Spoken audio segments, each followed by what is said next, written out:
Yo, yo, yo, what's up? It's your boy Bob Rock on the B Rock RC Show, a live podcast for the drifters by a drifter. So, what's happening, guys? Nice to be back on this Monday. It's been a relatively good weekend, not too bad. What have you guys been up to?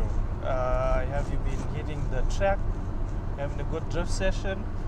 I didn't hit the track because yesterday it was my brother's birthday, so we had a little get together. Shout out to my brother Saj. Happy birthday, bro. He reached the big 30s, so he's 30 now, and it was an awesome little family get together. Really enjoyed it. Back to the drifting, back to the normal daily activities, work, because we got to.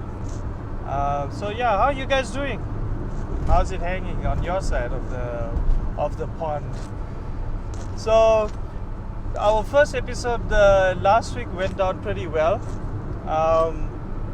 We had a bit of a chat about some beginners, how beginners should start up, and we spoke about the different levels that newbies are at, and whether they want to come in socially and drift, or whether they want to go competitively, and what they should generally purchase or generally buy if they want to get into drifting. And we touched on a few other things as well, and it was pretty awesome. So on today's episode, I want to talk a little bit about again, I just want to start off with the guys coming into the hobby, the new guys that don't have a clue about drifting, but they're really interested, they're really keen about it, and they want to start drifting. And I also want to talk about how we react to these guys when they post up questions. You guys must know that I pretty much I troll social media, not the whole day, but I keep a close eye on social media and the goings on. A lot of the times I see new guys asking for advice or posting up about a very entry level chassis to start drifting with. And almost immediately I see guys who are more experienced and who've been around a little bit start dogging these guys, or start teasing them and joking around a little bit harshly about the choice of chassis, or maybe they teasing them about the questions they post. So we got to remember, guys, that even though we have been around for a little while, these are greenhorns. These are newbies, still in inverted commas, wet behind the ears when it comes to drifting. And we need to stop this whole movement of trolling them and being sarcastic towards these guys.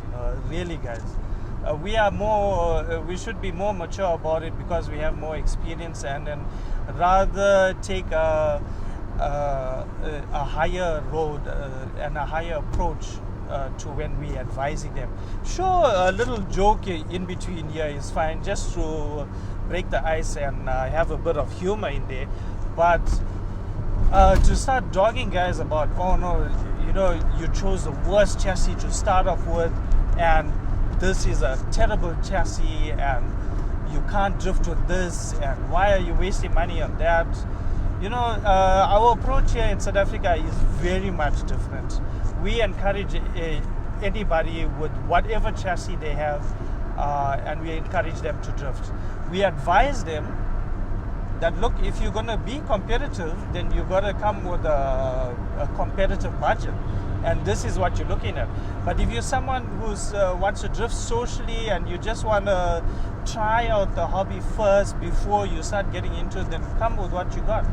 Even if it's an HSB Flying Fish, we know it's a terrible chassis, but it's just enough to get these newbies going, so that they become more involved in the hobby, and they start enjoying the hobby. And then I promise you, once they see you drifting with your purpose-designed, purpose-built drift chassis where you've invested time and money in, I promise you it will inspire them, and it will motivate them to upgrade their gear to better gear. And it will also encourage and motivate them to upgrade their skills and work more on drifting. And that's how you encourage newbies, guys. You don't just come straight flying off the bat and start hammering them. Oh no, your budget is too less, why are you wasting time with this and that? It's very discouraging for a new guy trying to get into the hobby to hear from experienced guys that it's terrible, you need to have a better budget, and etc. etc. But you don't know that guy's position financially, or whatever the case may be. Maybe that's all he has for the moment, and he's really keen to get into the hobby. Now, by us discouraging him, by putting what he's saying down, or putting what he wants to get down, you potentially lose a fellow drifter, if you get what I'm saying. So that's really something that we gotta re-look at when we're doing this. So back to for all the guys that have just joined in, thank you for joining in, and welcome to the B-Rock RC show. It's a live podcast for the drifters, by a drifter, and for anybody else looking for info, advice, and whatever. Please also share the link amongst your friends. Share it far and wide. We want to get more people listening in, and more people joining in the conversation. And it'll be really awesome to constantly get feedback. So that tells me, it gives me ideas, and it tells me where I'm going wrong, and perhaps what I should and shouldn't speak about. So we've been talking a little bit about guys, or new guys that are just getting into the hobby, and about how we should treat them getting into the hobby, and encouraging as opposed to discouraging them. So the next thing I want to talk about is a subject that a number of people have sort of changed their minds about. It's also a subject that's that you start to reminisce about, if you've been around for a long time. So I want to talk about all-wheel drive and CS cars. How was that whole experience for you, if you've gone through that experience? Have you started off with all-wheel drives or with CS cars? How's it, Shayur? Good to have you listening in, bro. So have you guys started off in CS or 50/50 all-wheel drive? Are you that long in the game that you've tried all-wheel drive? And the new question I'd like to pose to everybody is, do you think CS still has a place in the drift world today? Let's hear your opinions. What do you guys have to say? David, I absolutely agree with you. That's what I've been saying as well, about encouraging, not discouraging, new guys coming into the hobby, and getting them started and sort of hooked in the hobby, and then seeing the beauty of investing in better equipment, and how much more fun you can have with better equipment once you upgrade your skills. Because everybody knows here, you start off with and it can only take you to a certain level, up to where you find yourself needing to upgrade your car. And now we need to get these new guys in that sort of frame of mind, So back to our CS debate. For me personally, I think CS and all-wheel drive does have a place in the drift world. Yes, it doesn't quite reflect the scale of the real drift cars. But then again, we must also keep in mind, as much as we try to replicate the scale of real drifting, at the end of the day, these are 1 in 10 scale cars. These are hobby grade drift cars. So nothing will ever actually compare to a real car, unless you look at a hybrid. But that's a separate conversation. So yeah, the CS cars, all-wheel drive cars, what do you think? Does it still have a place in RC drifting or not? We've seen a huge decline in CS cars the moment it was announced at Worlds that in 2019 there would not be a CS category and there would only be a rear-wheel drive. I know that came as a huge shock to a lot of the drifters, or should I say the whole drift world. But that doesn't necessarily mean that we discount CS. A lot started off on CS and then moved over to rear-wheel drive. Some of us have gone straight into rear-wheel drive. I myself started off in 50/50, then went CS, then eventually and only recently I went into rear-wheel drive.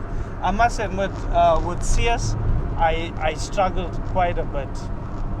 But then if I look back now, I can see where all my faults lie.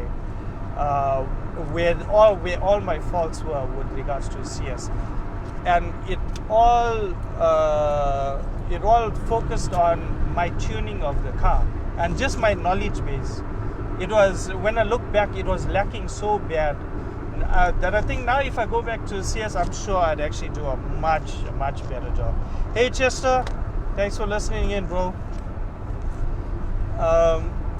Yeah, so again, to all the people that just joined in, thank you very much for listening. This is your boy Bob Rock on the B Rock RC show.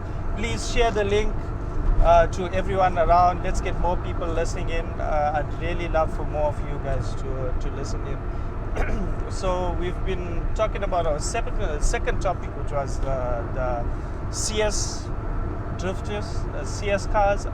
Do they still have a place in RC drifting?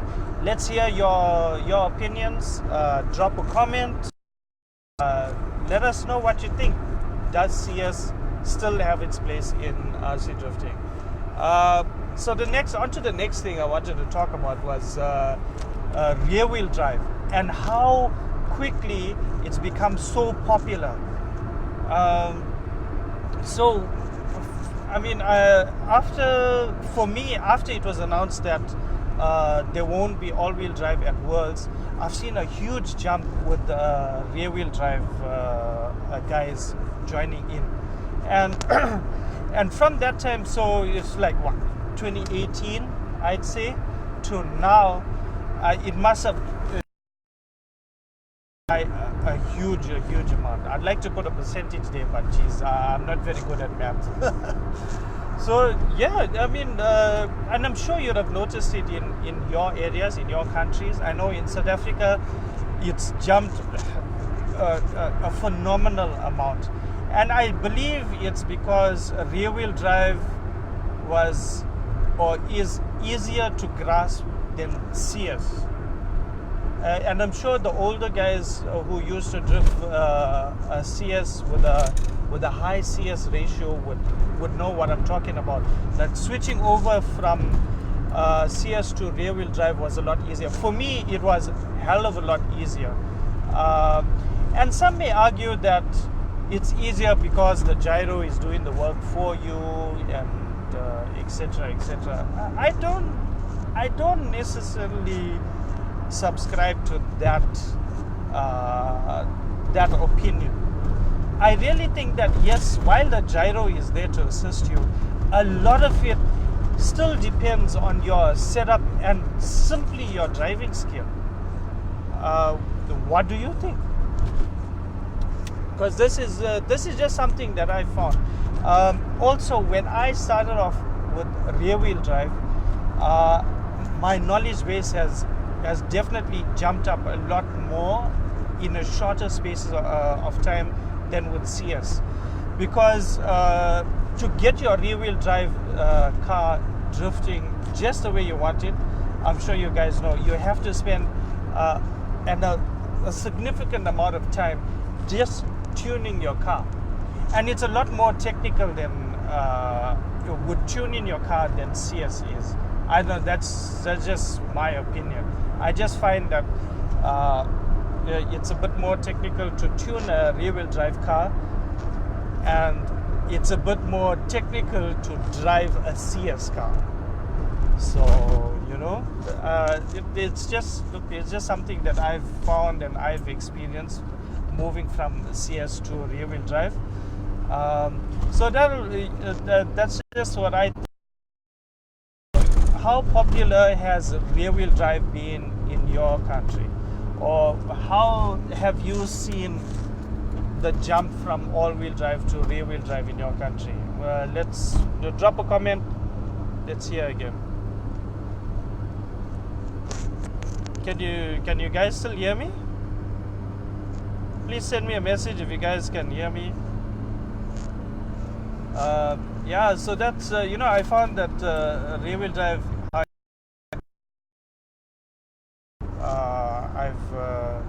I've managed to do a hell of a lot better in rear wheel drive than with all wheel drive. I've had a lot more fun. It's brought me a lot closer to my friends from all over the world. So yeah. So the next thing I want to talk about is the tracks from around the world. What's the tracks like from your end of the world? How is the attendance at your track, at your local track? Are you even going to a local track? Do you have a local track? What is it like? Is your local? Sup guys, sorry about that. The network, there's always this one spot going home where the network just goes it goes haywire. So what I've been talking about now was your local track. What is it like? What surface are you guys running? How is the attendance at your local track? How is your local track run? Do you have club fees? Do you have track fees? That kind of thing. Let us know. What is it like? Drop a message. Let's hear what you guys have to say. Like I was saying, it's very heartbreaking when you have a local track, or when you hear about a local track closing down simply because you don't have people attending the track. Absolutely heartbreaking. I myself get very heartsore to hear about things like that. A local track closing down because of low attendance. Come on guys, we shouldn't let that happen. It should happen for other reasons and not for low attendance.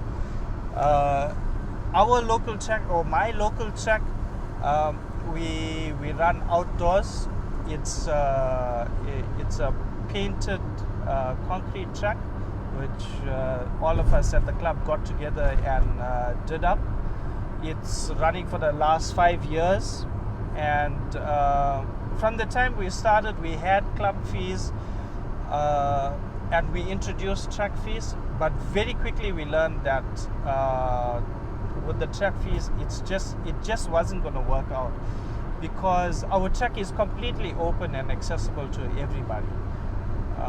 So it kind of didn't make sense, and it depended on trusting people to come through and pay a track fee when they're using the track. And because we couldn't be there all the time, so whoever came there by their own, obviously, got in for free. So as the years went by, as time went by, we slowly did away with the track fee to try and get more people in getting to the track. And then eventually we cut down our club fees by half, and then eventually now we don't have a club fee per se, but we have a fee that each of us pay to our hosting club where our track is. So all that money goes through to our hosting club, and we basically run the club and the track for free. So I'm sure some of you guys may or may not have seen pictures of the track on my Facebook profile. If not, drop a message and I'll post up more pictures of our track. It's a beautiful, beautiful track. The surface is, although it's smooth, it's not perfectly flat. There's a lot of, I like to say that our track has a lot of character in that it reflects a road. It's never the same at one spot. It has bumps here and there, and you see your suspension work on that on that track. And then we have two embanked or not embanked. We have two banked bends, which just make your drifting a whole lot more fun. It's not very high as well. It's actually quite low. It's about 90 mils, I'd say, at the highest point. And it's just a beautiful track to drive on. It's definitely a rear-wheel drive track. All-wheel drives have a lot of fun on it, but the rear-wheel drive we have even more fun on it. So yeah, so you know, well, what's your track like? Yeah, I hear you, Young.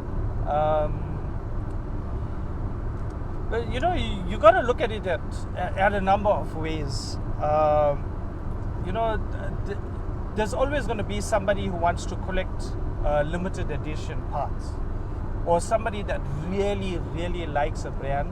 Like myself, I favor certain brands over others, and that's besides me affording it or not. It's more like or not affording it. But I still prefer the brand because I stand behind it. I believe in the R&D behind it, and yes, it can be seen as almost an elitist brand, but I think it's also, you know, you gotta look at it holistically, I think, and then you just get some guys who are just so blasé about it. They're just like, they don't care. They got the money, they'll throw the money at it simply because it's that name, and not necessarily for the reasons like I mentioned about. Yeah, I know. So yeah, that's so I'd really like to know about how your tracks are run on your side of the world. Please drop a comment. Let me know how your tracks are run. I'm very interested to know how your tracks going, how you manage the tracks, what's your track rules like, what kind of facilities do you provide at your tracks, and how do you guys get people to come to the track and stay coming to the track? Like, how do you guys do your promos? How do you encourage more people to join your tracks? Let me know. Let's share some ideas, and maybe some of your ideas that you have running with at your track can help other guys at their tracks. So that'll be interesting. Hey Nakama, how you doing, my brother? So yeah, onto the last topic I wanted to talk about, which is somewhat controversial, or maybe seen controversial. I'm sure you guys would have seen the number and numerous amount of memes that have been going on about what's happening with this big brand and this new up and coming brand. And some of you may have an idea of what I'm talking about. Some of you may need a clue, and some of you just need to be told which brands I'm talking about. So yeah, I think so what I'm talking about, the brand that I'm talking about is Yokomo. Dun dun dun. Yeah, I know. Yokomo was, or should I say, still is a massive global brand. Has a huge following with massive brand loyalty. However, recently, and it's all public already, and everybody knows that we had a number of very high-profile people at Yokomo actually leave, and this new group of individuals started a new brand called RevD, which is producing parts which are very, very promising. You got to give credit where it's due, whether you like it or not. You have to admit the new stuff coming out from RevD seems to be working well, appears to be very good. It may or may not be filling in a few technical gaps that drifters were looking for. But does that mean that it's better than the former brand that people were so loyal to? So then the next thing you gotta ask is, are people brand loyal or people loyal? What do you think? I had a few interesting comments about that. I spoke to a few friends, just posing the question to see what they thought of that. And some of the comments actually made sense. Like one of the comments were, there's very few people that are brand loyal, but a lot of people follow the hype, like the flavor of the season or what's in fashion at the moment, that kind of thing. And then one of the other comments were exactly about that.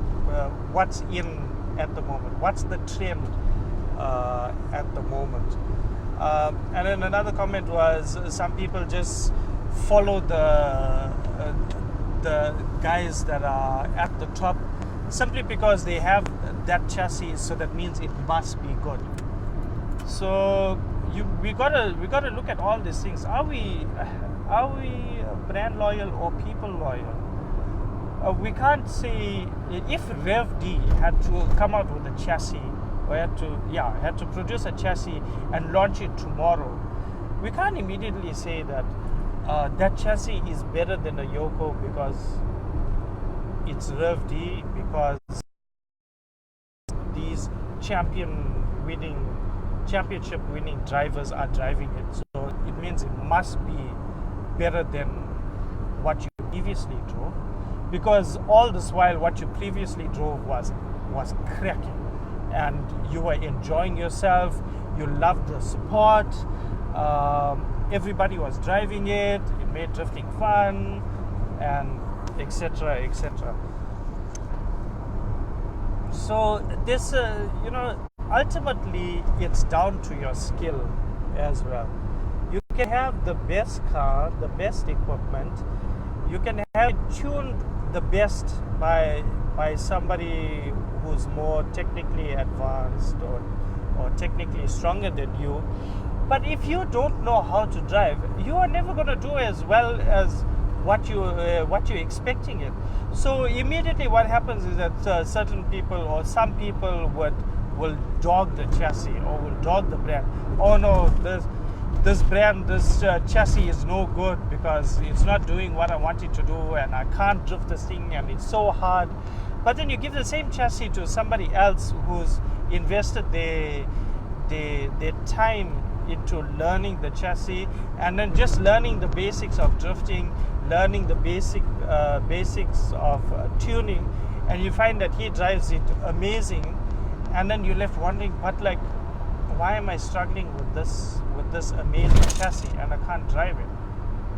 It's not fair to dog a chassis that you haven't tried out. Please remember that. If you haven't tried the chassis out, it's unfair for you to make a negative comment. The ideal thing is that you try the chassis out, you test it out for yourself, and then base your opinion on your own experience. So let's hear it, guys. Are you brand loyal or are you people loyal? I know some people will tend to follow those they look up to, and they want to sort of almost emulate the guys that they look up to, and there's nothing wrong with that. However, what I find or what I found from my experience speaking to guys who I look up to, most of the time these guys have just advised me on where my faults were and how to better those faults, and how to correct those faults, and how to better tune my car. And they always told me to read up. All of them always told me, read up on this, read up on dampers, read up on camber, on tow, read up on what these different technical things do to your car. Then when you're tuning your car, do one thing at a time. Test one thing at a time.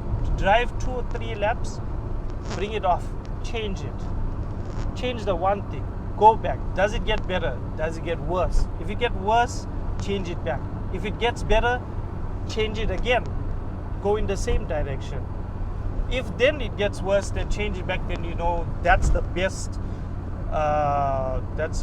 setting for that part for how you drive.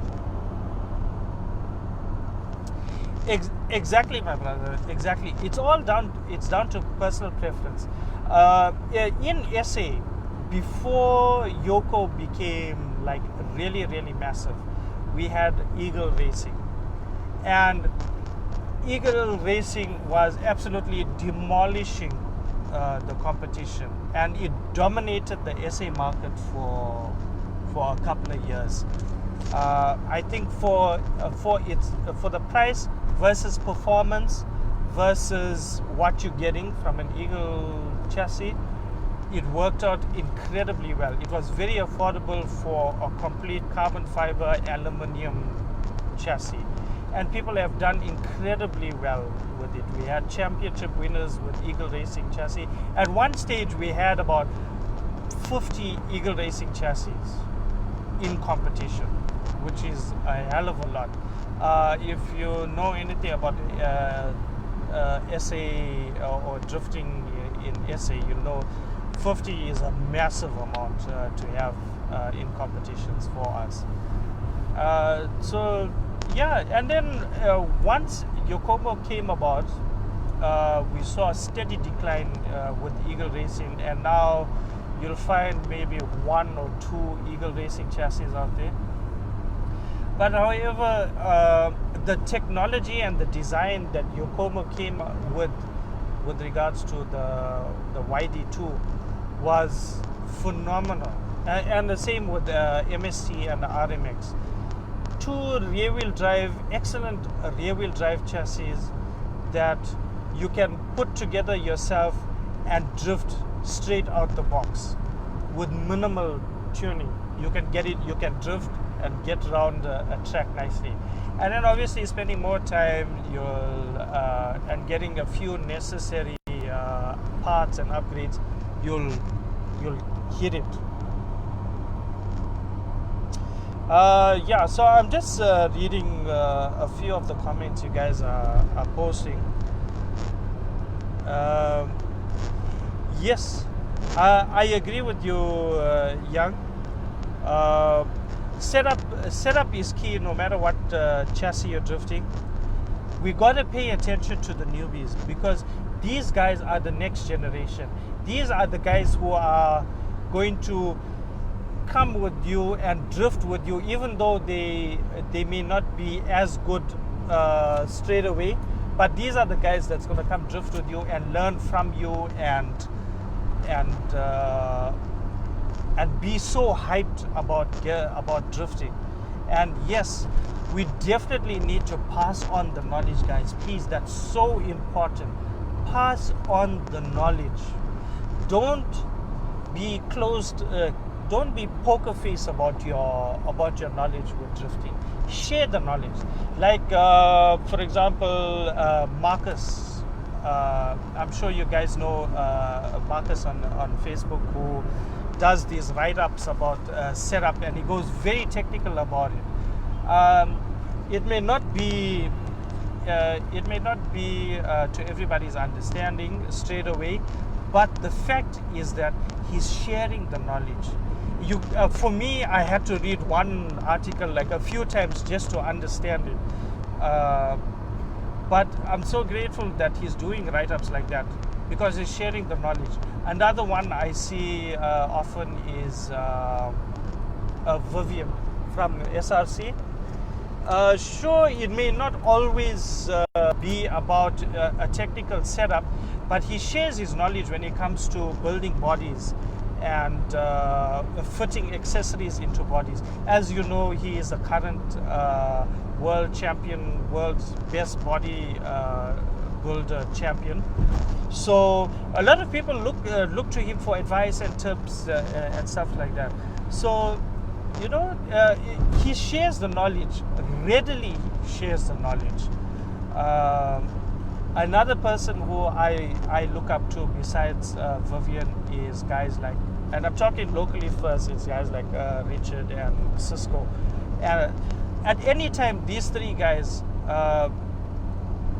even my friend Llewellyn, who I started my East Coast RC Drift Club with, no matter who I spoke to, at any time, if I have to ask them for advice, I say, you know what, Cisco, I'm having trouble with the lock on my car. For some reason, I can't get it right. So he said, you just have to take a picture, send it to me, I'll help you. A few minutes later, problem solved. He's ever ready to help. However, at the same time, if you're struggling, if you're a new guy and you are struggling, don't be afraid to ask for help. As much as we want to share the knowledge, we also need for the new guys to open up a little bit and don't be shy. The one thing that I've learned about the drifting community is that we are open-hearted, open-minded, and very sharing and very generous. When it comes to knowledge, we will share our setups. When it comes to gear, we will share our gear.